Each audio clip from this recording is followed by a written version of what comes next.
الحمد للہ رب العالمین والصلاة والسلام علی رسولہ الکریم اما بعد فاعوذ باللہ من الشیطان الرجیم بسم اللہ الرحمن الرحیم الذین یدعون من دون اللہ لا یخلقون شیئا ولا هم یخلقون اموات غیر احیاء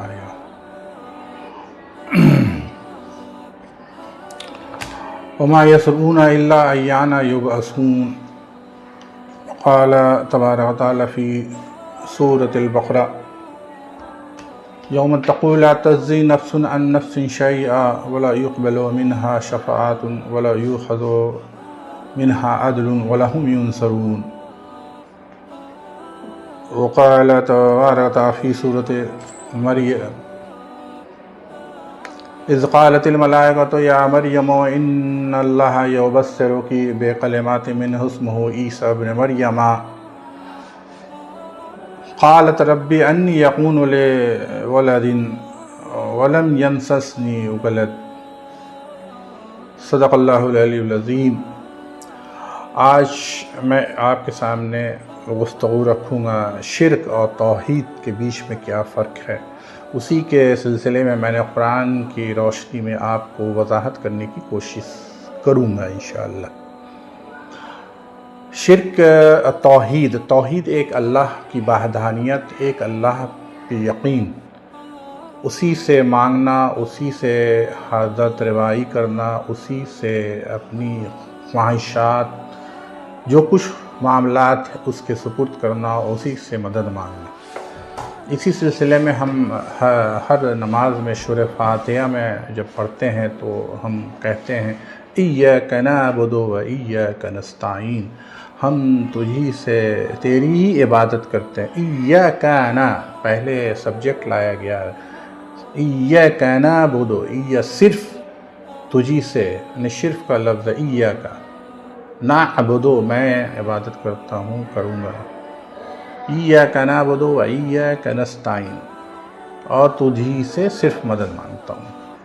تو میرا معاملہ کیا ہو جاتا ہے توحید کے بدلے میں ادھر ادھر جب میرے ساتھ معاملات ٹیڑھے ہوتے ہیں، دنیا میں روزی روٹی کا مسئلہ ہو، بیماری کا مسئلہ ہو، یا اور کسی وجہ سے کسی چیز کا مسئلہ پیش آتا ہے، تو ادھر ادھر ہم جانے لگتے ہیں، مولوی ملا اور دیگر پیر فقیر بابا سے وسیلہ اور اپنی حاجت روائی کو پورا کرتے ہیں۔ پر ایسا اللہ تعالیٰ قرآن مجید میں ایک دم کیٹیگورکلی ریجیکٹ کرتا ہے۔ اور جیسا کہ ہم جانتے ہیں کہ کفار مشرکین مکہ جو تھے وہ بھی اللہ کو تو مانتے تھے، لیکن اللہ کے فرشتوں کو ان کی بیٹیاں مانتے تھے اور کہتے تھے یہ ہمارے وسیلہ اور میری حاجت روائی کا ذریعہ، اسی لیے ان پوچھتے تھے، ان کو مانتے تھے۔ ایسے تو ہم جانتے ہیں کہ ہمارے قریب سب سے زیادہ فرشتے ہوتے ہیں، اور ہر وقت دو وقت ایک عصر ایک فجر میں جا کے ہمارے نامہ اعمال کو پیش کرتے ہیں اللہ کے حضور۔ تو ہم تو فرشتوں سے نہیں مانگتے ہیں، ہم کسی اور سے اپنی حاجت روائی اور وسیلہ اور دیگر چیز کو پکارتے ہیں اور مانگتے ہیں۔ حالانکہ اللہ کہتا ہے میں رازق ہوں، میں مالک ہوں، میں مشکل کشا ہوں، میں روزی دیتا ہوں، روٹی دیتا ہوں، بیماری دیتا ہوں، شفا دیتا ہوں، میرے قبضے قدرت میں ہر چیز ہے۔ اللہ کہتا ہے کہ میں تو وہ بھی جانتا ہوں تو جو سینے میں چھپا ہے، ان اللہ یعلم ما فی الصدور، جو تمہارے سینوں میں وہ بھی وہ جانتا ہے۔ تو پھر اللہ کیسے نہیں سنے گا؟ اللہ تعالیٰ فرماتے ہیں اللہ جل وعلا کہ اس تعجب اللہ تعالیٰ کہتے ہیں کہ اگر اے نبی صلی اللہ علیہ وسلم میرے بارے میں اگر پوچھے کوئی کہ میں کتنا قریب ہوں تو کہیے میں بہت قریب ہوں۔ ان اجسالک عبادی انی فانی قریب، اگر میرے بندوں میں سے کوئی پوچھے کہ میں کتنا قریب ہوں تو فإنی قریب، میں تو بہت قریب ہوں، اس کے جان اور رگ سے بھی قریب ہوں۔ تو اس چیز کو مد نظر رکھتے ہوئے اللہ سے ایک توحید، لا الہ الا اللہ، لا الہ، لا نہیں ہے اس کا کوئی الہ ایسوسیٹ پارٹنر، کوئی اس کے بد مقابل، نہ اس سے کوئی حاجت روائی کر سکتا ہے، نہ اس سے کوئی مانگ سکتا ہے، کوئی نہ اس سے آرجو پیش کر سکتا ہے، نہ وہ عرضی لگا سکتا ہے۔ یہ اللہ تعالیٰ واضح کیا ہے۔ سورہ نحل کی آیت نمبر 19 میں کہا الذین یدعون من دون اللہ، وہ لوگ اللہ کو چھوڑ کر پکارتے ہیں کسی اور کو، یعنی خطاب مشرکین مکہ یا آج کے لوگ جو ہیں ادھر ادھر اپنا معاملہ طے کر رہے ہیں۔ تو یہ کھلی آیت ہے، ایک دم 100% کھلی آیت ہے۔ الذین یدعون من دون اللہ ہے، اور وہ لوگ اللہ کو چھوڑ کر دوسروں کو پکارتے ہیں، لا یخلقون شیئا، وہ کسی چیز کو پیدا نہیں کرتے، ولا ہم یخلقون، بلکہ ان کو پیدا کیا گیا ہے۔ ایک دم کلیئر کٹ اس آیت میں ہے، سورہ نحل کی آیت نمبر 19 میں۔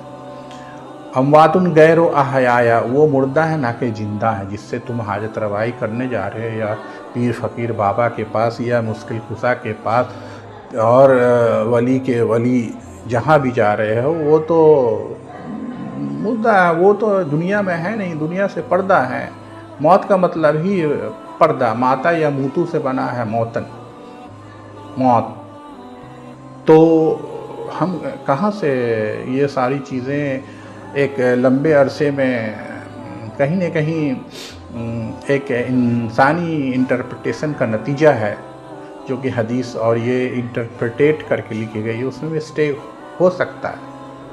یہ 200 سال کے بعد حدیث کا معاملہ آتا ہے، اور جبکہ قرآن تو اللہ کا کلام ہے، مفتی اعظم وہ کھل کے کہہ رہا ہے۔ پہلے بات ایکسیپٹ قرآن کی، باقی بات سب رد، اس کے سامنے ساری باتیں رد ہیں، ریجیکٹڈ ہیں۔ تو کہتا ہے اموات غیر احیاء، وہ مردہ ہے نہ کہ زندہ ہے، وما یشعرون الا ایانا یبعثون، وہ تو یہ بھی نہیں جانتے کہ ان کو قیامت کے دن کب اٹھایا جائے گا۔ یہ تو ایک اسٹیپ اور اللہ تعالیٰ کھول کے کہہ دے رہے ہیں، چاہے پیر فقیر بابا کوئی بھی ہو، ان کو تو پتہ نہیں کہ قیامت میں کب اٹھیں گے، تو وہ تمہاری عرضی کہاں سے دے دیں گے اور عرضی پیش کر دیں گے، کہاں سے معاملہ کر دیں گے۔ یہ سب مینیپولیشن، انٹرپریٹیشن آف ہیومن، انسانی تاریخ کے اس روایت کا ایک نتیجہ ہے کہ جو ہم اس پر عمل کر رہے ہیں اور سوچ رہے ہیں، اور قرآن کو پڑھتے نہیں ہیں، قرآن سے دوریاں ہیں۔ تو کم سے کم قرآن کو پڑھیے، سمجھیے، اور ہو سکے تو عربی سیکھ لیجئے، بہت آسان ہے۔ عربی 80% ورڈ جو ہے عربی کا اردو میں ہم یہ بولتے ہیں ممکن، لیکن بات اور طرح طرح کی باتیں جو ہم کہتے ہیں وہ سب عربی میں ہی ہے۔ تو اگر کوشش کرتے ہیں انگلش پڑھنے کے لیے، ہزاروں روپیہ خرچ کرتے ہیں سائنس پڑھنے کے لیے، تو قرآن بھی عربی سیکھ سکتے ہیں، اللہ کا آخری کلام ہے۔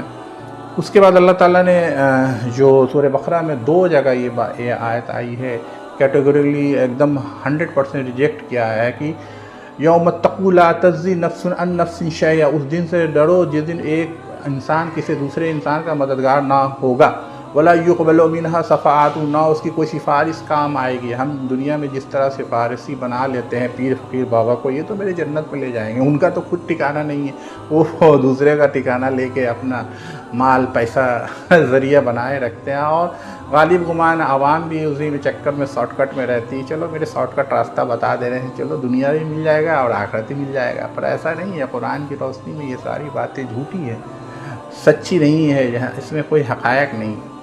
تو اسی طرح اللہ کہہ رہے ہیں کہ اس دن سے ڈرو، یوم تقی لا تجزی نفس عن نفس شیئا ولا یقبل منہا شفاعت، اس کی کوئی سفارش نہ کام آئے گی نہ کی جائے گی، ولا یؤخذھا عدل، نہ اس دن کی جیسے عدلہ بدلہ لے کے چھوڑ دیا جائے۔ جس طرح دنیا میں ہم دیکھتے ہیں کہ کوئی معاملہ ہوتا ہے اور جاتے ہیں اور دے لے کے معاملے کو سلٹا دیتے، اس دن کچھ نہیں ہوگا، ولا ہم ینصرون، نہ ان کی کوئی مدد کی جائے گی اس دن۔ ایک دم سورہ بقرہ میں یہ 2 جگہ آیا ہے۔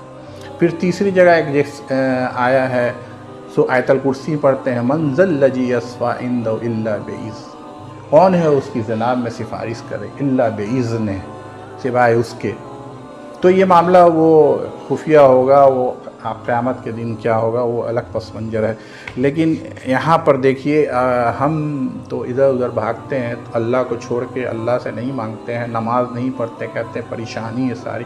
ہم نماز نہیں پڑھیں گے تو پریشانی آئے گی، ہم اپنے معاملات درست نہیں کریں گے، ہم اپنے اعمال درست نہیں کریں گے، جھوٹ بولیں گے صبح سے شام تک، کہاں سے اللہ تعالیٰ ہم پر رحم اور مرسی کرے گا؟ ہمارا اعمال جو اسی طرح کا ہو گیا، دنیا کی زندگی میں ما غرہم الحیات الدنیا، وہ دنیا کی زندگی میں کھو کر رہ گئے ہیں۔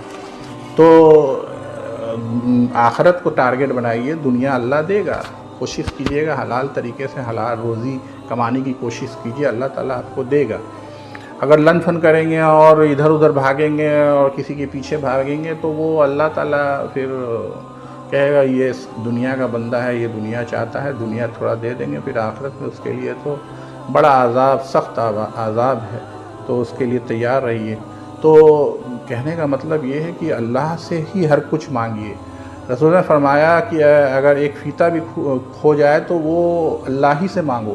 سوچئے کتنی بڑی بات ہے۔ اور آج ہمارے امت مسلمہ معاشرہ کا حال یہ ہے کہ وہ ادھر ادھر بھٹک رہی ہے، کسی کے پیچھے میری دنیا بن جائے، میری یہ بن جائے، اور آخرت کے بارے میں اللہ تعالیٰ قرآن میں جو واضح کر دیا ہے اس پر ہمارا کوئی دھیان نہیں ہے۔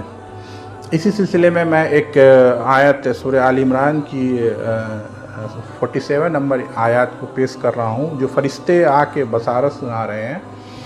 اِذ قالت الملائکۃ یا مریم ان اللہ یبشرکی بکلمات اسمہ عیسی ابن مریم، کہ ملائکہ فرشتے کہہ رہے ہیں یا مریم ان اللہ، یا ملائکۃ ان اللہ یبشرک، بصارت دیتا ہے ایک نام جس کا ایک بے کلمات، ایک نشانی جس کا نام ہوگا عیسی ابن مریم۔ تو فرشتے کھڑے ہیں سامنے، پھر کیا کہہ رہی ہیں؟ مریم فرشتوں سے نہیں جواب سوال کر رہی ہیں، پھر اللہ سے ڈائریکٹ کہہ رہی ہیں قالت ربی، کہا مریم نے اے رب، انی یکون لی ولد، مجھے بچہ کہاں سے ہوگا، ولم یمسسنی بشر، مجھے کسی آدمی نے بشر نے چھوا ہی نہیں ہے تو کہاں سے ہوگا؟ کیونکہ ہم جانتے ہیں کہ وداؤٹ میل انٹرونشن عیسیٰ علیہ السلام پیدا ہوئے تھے اللہ کے حکم سے، کن فیکن لہو کن فیکن، وَإِذَا أَرَادَ شَيْئًا فَيَقُولُ لَهُ كُن فَيَكُن، اللہ تعالیٰ جب کسی چیز کا ارادہ کرتا ہے تو وہ کہتا فَيَقُولُ لَهُ كُن فَيَكُن، تو وہ ہو جاتا ہے۔ تو میرے کہنے کا مطلب یہ ہے کہ توحید ایک ایسی چیز ہے، اگر اس پر ہم پختہ ہو گئے تو میرے آگے آنے والے سارے مسئلے حل ہو جائیں گے۔ اگر ہم اپنے زندگی میں ادھر ادھر دایاں بایاں اور وہ پیر فقیر بابا اور نماز چھوڑ دیں گے اور اللہ سے اپنی حاجت اپنا دکھ درد نہیں بولیں گے تو کوئی نہیں پورا کرے گا، وہ کسی کے ہاتھ میں ہے ہی نہیں، ذرا بھی کوئی کچھ نہیں کر سکتا۔ اللہ تعالیٰ قرآن مجید میں کہتا ہے کہ اگر ہم کسی کو نفع پہنچانا چاہیں، ان یمسسنی بضر ولا کاشف لہ، ہم کسی کو نقصان پہنچانا چاہیں تو دنیا کی کوئی طاقت اسے روک نہیں سکتی۔ سورہ بقرہ میں الا یمسسنی بخیر وہو علی کل شیء قدیر، تو وہ ہر چیز پہ قدرت رکھتا ہے۔ تو میرے کہنے کا مطلب ہے کہ قرآن کے روشنی میں آپ سمجھیے، پڑھیے۔ میں تو کہتا ہوں کہ 2 پارہ کم سے کم سورہ بقرہ، سورہ آل عمران، یہ قرآن کا پورا سارانس جز ہے۔ ایسے تو ساری قرآن ہدایت کے لیے کافی ہے، ہدایت کے لیے سورہ عصر کی 3 ہی آیت کافی تھی، لیکن اللہ تعالیٰ نے پوری قرآن اتاری مزید۔ قرآن مجید کو سمجھیں، پڑھیں، 2 لائن پڑھیں لیکن سمجھ کے پڑھیں، پہلے 2 پارہ پڑھ لیں، پھر انٹرسٹ ہو تو آگے بڑھیں۔ تو پہلے اپنے آپ کو تیار کریں، سمجھیں، گناہ سے بچیں، اپنے اعمال کو درست کریں، تب اللہ کی مدد آئے گی دنیا اور آخرت دونوں میں۔ دنیا کے لیے ٹارگٹ بنائیے، اپنی زندگی کا ٹارگٹ آخرت۔ دنیا تو ایسے ہی اللہ دے گا جی، خوش ہو جائے گا، دے دے گا۔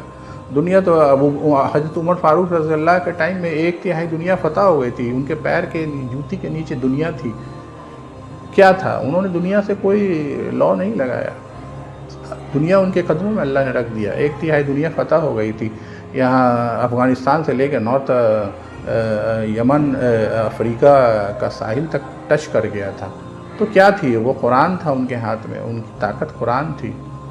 پرائمری میرا فوکس ہے قرآن، ھدی للمتقین ہے، ھدی للناس ہے، الہدا ہے، منیر ہے، یہی ہدایت ہے، یہی سراپا ہے۔ باقی چیز سیکنڈری فوکس ہے، مین قرآن ہے، قرآن کو پکڑ لیجئے گا تو نہیں بھٹکیے گا۔